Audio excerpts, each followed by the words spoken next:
Энд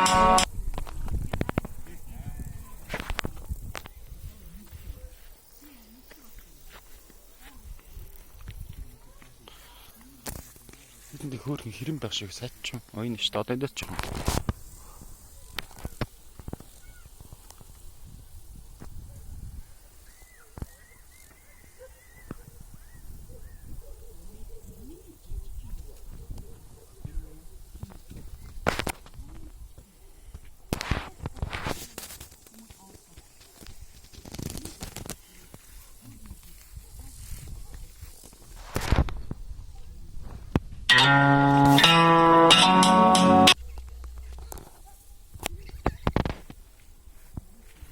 Энэ бүр хүнээс дүжирхөө очжээ тий.